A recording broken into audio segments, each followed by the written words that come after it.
dia mau bunuh diri dari atas itu emosi.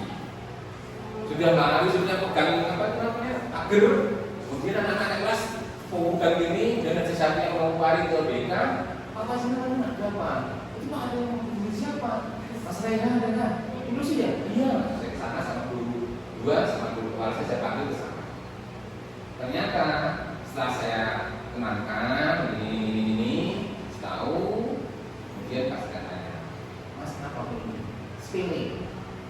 Dia itu ngangkat meja, kan jatuh brong gitu kan. Temannya bilang, nanti lihat rusak, kamu nanti sebelum jadi loh, belikan yang baru loh. Nah itu, gara-gara itu brong gitu loh. Dia mau bunuh diri. Jadi makanya harus ada pendamping kelas gitu. Kalau bisa pendamping ini anak yang berperan di kelas, anak power yang kelas lah yang ngomong gitu. Karena kalau nanti dia pendamping anak inklusi, teman-teman yang lain juga segan. Ya, karena kan pas semua kasus pasti ada yang gini lalu ada kan. Kadang untuk kelas juga berperan, dari sekitar enggak. Makanya saya kalau menuju kelas dan kelasnya pun kalau cari anak yang berperan di kelas, mulai ke rumah mendampingi. Tidak harus mendampingi terus enggak, cuma mengawasi. Kalau ada kejadian yang dilupakan pembelajaran dan itu fatal, bisa teratasi. Karena malas kan tidak setiap hari di kelas, iya kan? Walaupun guru mapel itu di kelas sudah tahu, tapi kan dia enggak sedetail siswa kan, gitu loh. Jadi itu terkait pengelolaan di kelas. Dan yang siswa yang reguler itu apa pembelajaran sudah ada pemberitahuan. Kelas ini siswa yang inklusif, siswa yang hebat itu ada 3, mbak ini. Kita semua sama, semua makhluk Tuhan, semua makhluk Allah. Kita juga dari anak ini ya. Jadi walas itu harus memberitahu ke siswa reguler kesamaan hak, derajat, kewajiban apapun sama antara inklusi sama yang reguler. Itu apa pembelajaran? Dia, kamu perlu makan, dia juga perlu makan. Kamu butuh teman, dia juga butuh teman. Kamu perlu apapun, dia juga perlu apapun. Sama semua. Cuma ada beberapa poin yang tidak sama. Kamu sudah pintar duluan, ini belum pintar. Jangan sampai kelas itu memberikan penguatan atau pemungkinan pengetahuan yang reguler terkait fisik ataupun mungkin semacam kata-kata yang membuat siswa inklusi gimana ya, ornamental. Kalau yang reguler itu pintar-pintar, ganteng-ganteng, siswa inklusi juga sama, pintar-pintar, ganteng-ganteng. Ada dulu kejadian ada rumah yang baru. Kalau inklusi itu enak, biasa ngomong nanggap ini, inklusi itu loh panggil jak omongan, atau nanggapan. Itu aja siswa inklusi langsung dot. Besok nggak masuk, sakit hati gara-gara yang mentok. Terlebih kalau sudah menunjukkan itu sekilas terkait pengelolaan kelas. Jadi ada beberapa poin yang disederhanakan, dimodifikasi dari guru mapel dan guru kelas di siswa inklusi. Yang pertama yang wajib tahu itu kelas, wajib, karena kelas itu tanggung jawab kelas, siswa yang reguler dan siswa yang inklusi. Itu untuk pengelolaan kelas. Kemudian contoh strateginya mungkin ya tadi. Jadi kalau siswa inklusi reguler seperti ini, inklusinya seperti ini. Nah, terkait kegiatan di luar ekstra juga sama, olahraga juga sama. Kalau misalkan yang reguler itu lari mungkin 5 putaran, inklusi 1. Kalau 5 sama 5, karena kebanyakan siswa inklusi itu ada beberapa faktor yang paling utama, jadi nggak sama. Ini ada kasus baru pas 8 itu usianya 12, tapi pola pikirnya masih usia 7 tahun. Ini sudah masuk komunikasi inklusi dan kelas 9-nya masuk di ruang inklusi. Tapi ini masih proses dulu, masih kami lihat dulu dan menyiapkan orang tuanya. Karena orang tua itu kalau di sekolah bulan kemudian dikasih materi inklusi kan juga, iya kan? Itu beberapa contoh pengelolaan kelas dan mungkin contoh strategi.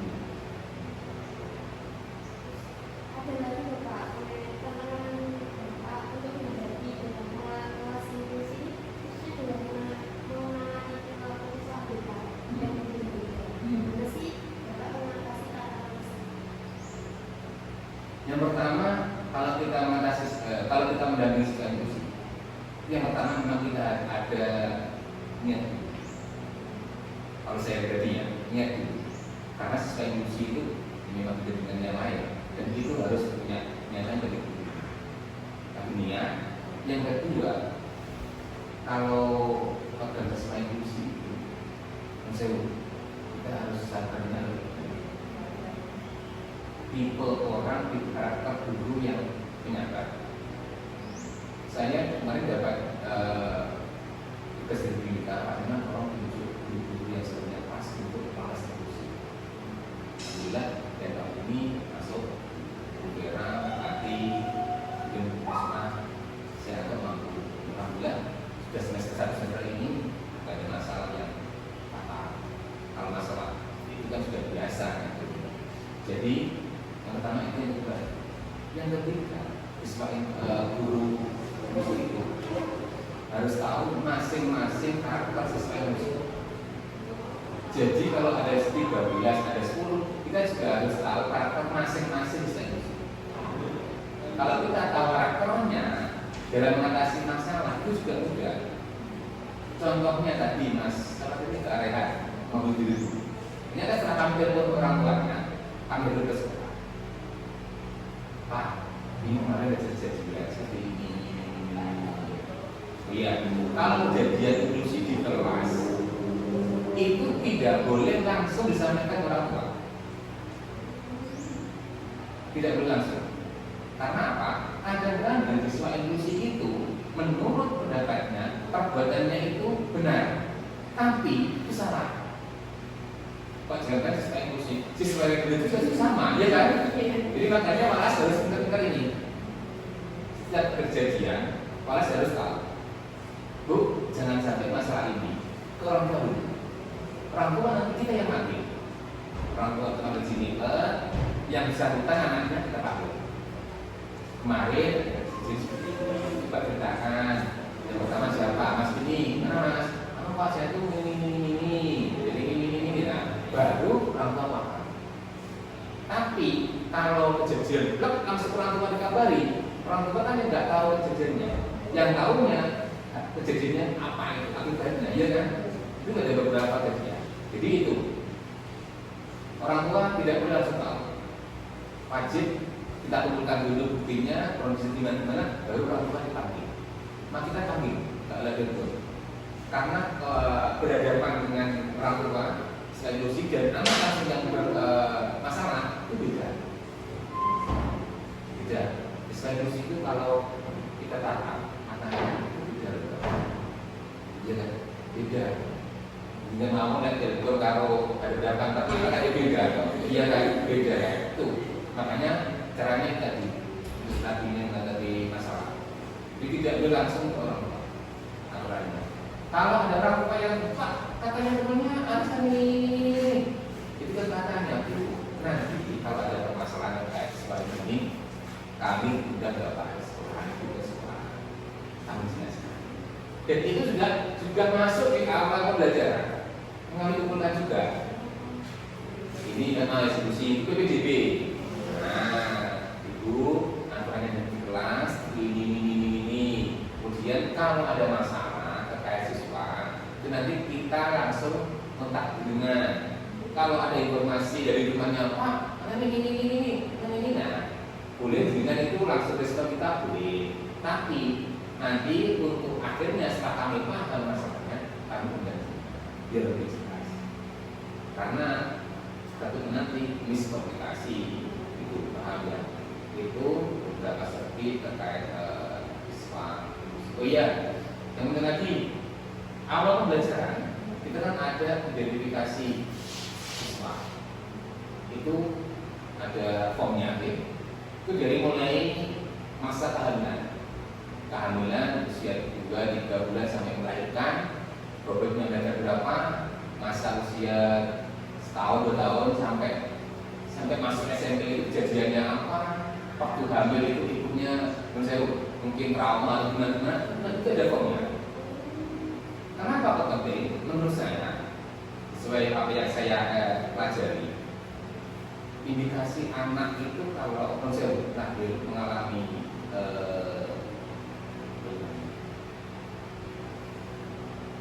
kekurangan, entah kekurangan apapun, fisik dan sebagainya, itu pasti ada indikasi dari mulai masa kehamilan. Dari mulai kehamilan pertama sampai melahirkan. Dan ternyata di sini sudah 2 tahun ini ada beberapa faktor anak induksi hampir sebetulnya orang tuanya waktu hamil itu mengalami kecelakaan. Yang paling banyak di sini itu kisah orang tua. Jadi mau nggak mau dalam kandungan ini kan artinya ibu sama anak kan satu ya kan orang Jawa dulu ngomong kayak gue menteng sampai ngomong aneh-aneh, ngomong elek, lakoni elek-elek atau ini itu lakoni balikinnya kandungan memang betul. Jadi beberapa materi terkait psikologi kejiwaan siaran ini sudah memang hampir sama. Ini juga ada. Makanya kalau ada orang yang bobot ya dan ngidar harus dituruti, bobot jadi benar itu enggak benar itu. Aslinya ngidar itu kan dia pengen, nanti dia emosi, ngidar. Jadi kalau orang hamil itu seharusnya wajib dia itu bahagia terus dari mulai sebulan sampai melahirkan. Itu kalau misalnya kondisinya tandanya itu yang pertama. Ataupun mungkin kejadian yang fatal itu bisa beberapa itu yang kondisi juga sama. Kemudian misalnya ibunya masuk ke rumah sakit, masuk ke kondisi walaupun bayinya itu sehat, ya kan? Walaupun dilihat dia sehat, tapi kan dalamnya nggak tahu. Intinya kalau orang hamil itu hatinya ibu sama anak itu sama. Terus apa yang dirasakan ibu sama seperti dirasakan oleh anak. Lebih selama mengambil itu bahagia, saya yakin hanya juga terkait.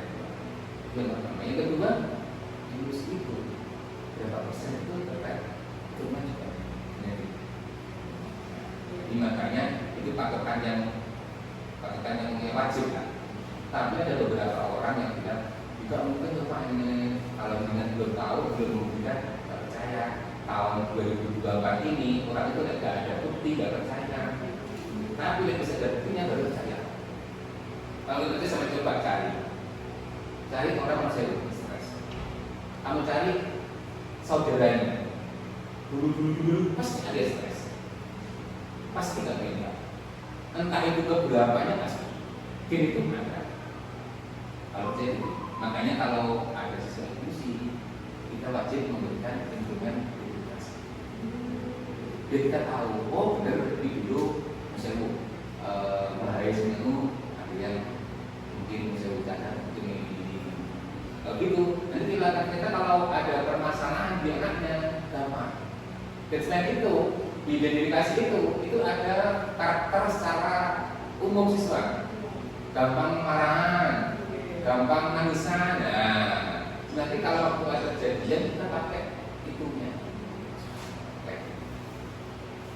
Itu beberapa contoh mengatasi tadi. Sekali lagi.